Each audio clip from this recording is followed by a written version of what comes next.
In the golden silence of a Texas morning, the wide plains stretched endlessly, shimmering beneath a sky that promised both peace and trouble. The air was crisp, carrying the scent of dry grass and distant rain. For years, rancher Jack Thompson had called this land home, 1,000 acres of hard soil, sweat, and stubborn love. Jack was a man of few words. He didn't believe in luck or miracles, only in hard work and a steady hand. But that day, his world was about to change forever. He saddled his horse, Rusty, to make the morning rounds. The sun was barely up when he noticed something unusual, a thin trail of smoke rising near the far fence line. Someone was there, where no one should be. Jack frowned, pressing his hat down against the wind, and kicked Rusty forward. The horse galloped fast, hooves drumming against the dirt. As he approached, he saw her, a young girl, maybe 10 or 11, sitting beside a small campfire, holding something tightly in her arms. Her clothes were torn, her face pale, and her eyes wide with fear. Jack slowed down, his voice calm but firm. "Hey there, little one, you all right? What are you doing out here?" The girl looked up, startled, clutching a small backpack. "Please don't hurt me," she said softly, trembling. They want to hurt my mom. She's sick." Jack froze. "Who wants to hurt your mom?" he asked, dismounting slowly. The girl's lips quivered. "The men, they came last night. They said we had to leave. Mom couldn't move, she was too weak. So I ran to find help." Tears streamed down her dusty cheeks. Jack crouched beside her. "Where's your mom now?" The girl pointed toward the woods, her small hand shaking. "Back there, please, sir, you have to help her. They'll come back." Jack's instincts kicked in. He could tell she wasn't lying. There was terror in her eyes, the kind you don't fake. "All right," he said firmly. "You stay close to me. We'll get your mom." He lifted her onto Rusty, and they rode fast toward the woods.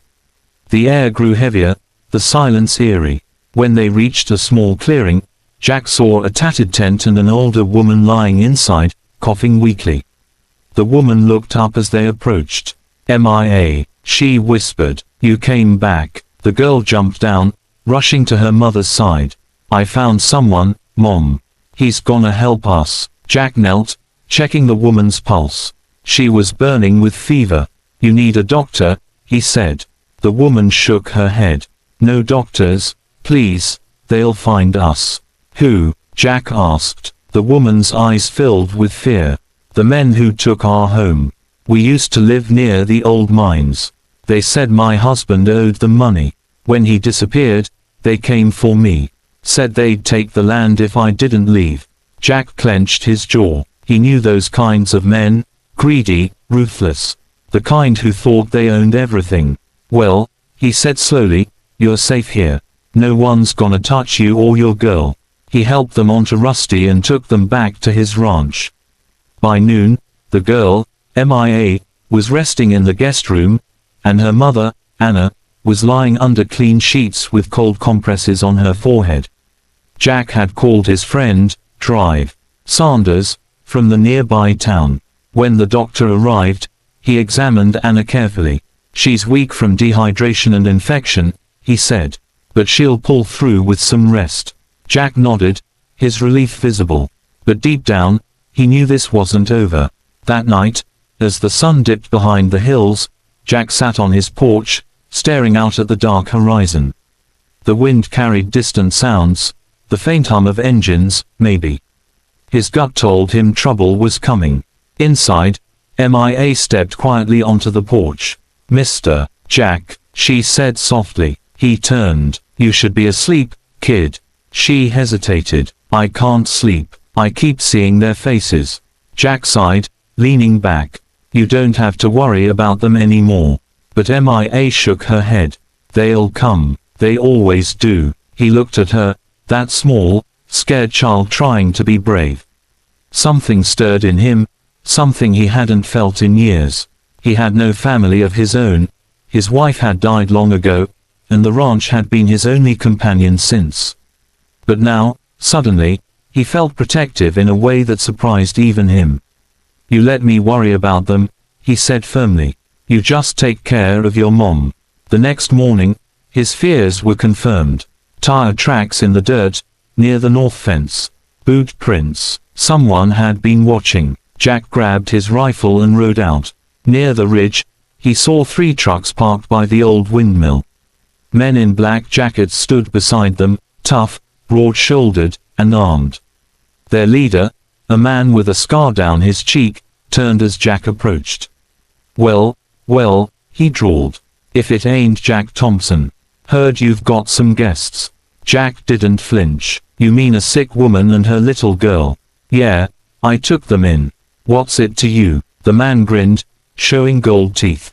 They got something that ain't theirs. Land, papers, money, who knows? Not your concern, cowboy. Hand 'em over. Jack's voice turned cold. Ain't happenin'. The man's smile faded. You sure you wanna make enemies, old man? You know who we work for. I don't give a damn, Jack said, raising his rifle slightly. You come near my ranch again, I'll make sure you regret it. There was a tense silence. Then the man spat on the ground. You'll regret this. They turned and drove off, leaving dust and threat behind. Jack returned home, every sense on alert. He doubled the locks, fed the horses early, and made sure his shotgun was loaded. That night, rain began to fall, slow, steady drops that turned the dust into mud. The wind howled through the trees. Inside, Mia sat by her mother's bed, whispering softly. Mom, are we bad people?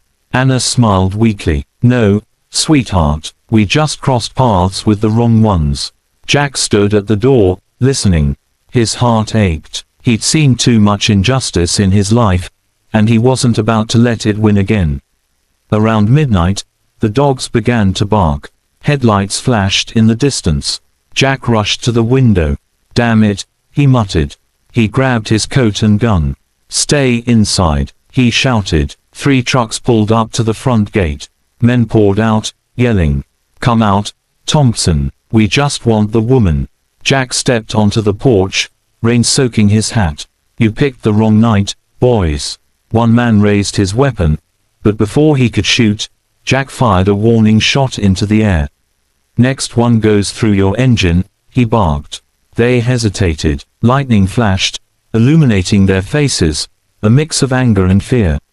Leave now, Jack growled, or you'll spend the night in a hole you dug yourselves.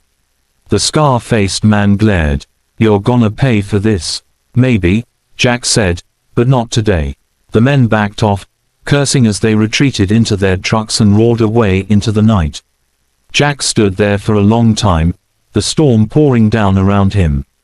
He'd won this round, but he knew they'd be back. The next day, Anna awoke stronger. She thanked him with tears in her eyes. You didn't have to risk yourself for us. Jack smiled faintly. Someone's gotta stand up for what's right. This ranch has seen its share of storms. One more won't break it. Days turned into weeks. Anna recovered slowly, helping in the kitchen, while Mia followed Jack everywhere, learning to feed the horses, fix fences, and ride Rusty. Her laughter filled the ranch, something Jack hadn't heard in years. But peace never lasted long in that land. One evening, the sheriff arrived. Jack, there's been talk, he said. Those men, they're wanted for illegal land grabs and threats. We're building a case, but you might need to testify. Jack nodded. I'll do what it takes. Mia looked up at him later, worried. Does that mean they'll come again? Jack rested his hand on her shoulder. They might, but this time, we won't run.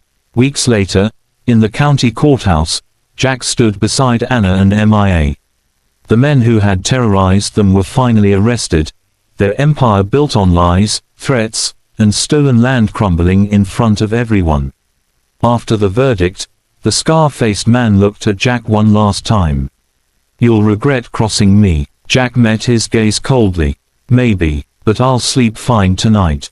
Outside the courthouse, the sun was shining bright, warm, golden light falling on the 3 of them. Anna turned to Jack. I don't know how to thank you. He smiled. You already did, by surviving.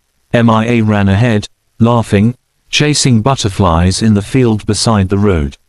For the first time in a long time, Jack felt something he thought he'd lost, peace. He looked out across the hills, the wind carrying the scent of grass and hope. The land, once empty, now felt alive again. Later that evening, as the sky burned with shades of red and orange, Jack sat on the porch while MIA played with the ranch dogs. Anna joined him, smiling softly. "She thinks of you as family," she said. Jack looked at the little girl. "Maybe I do too." For a moment, everything was still, the way the world feels when the worst has passed and the best is yet to come. And as the stars began to appear, a voice spoke gently from within, the voice that carried every story worth telling. "This is Heart of the Guardians, where courage meets kindness, and the light of good people never fades."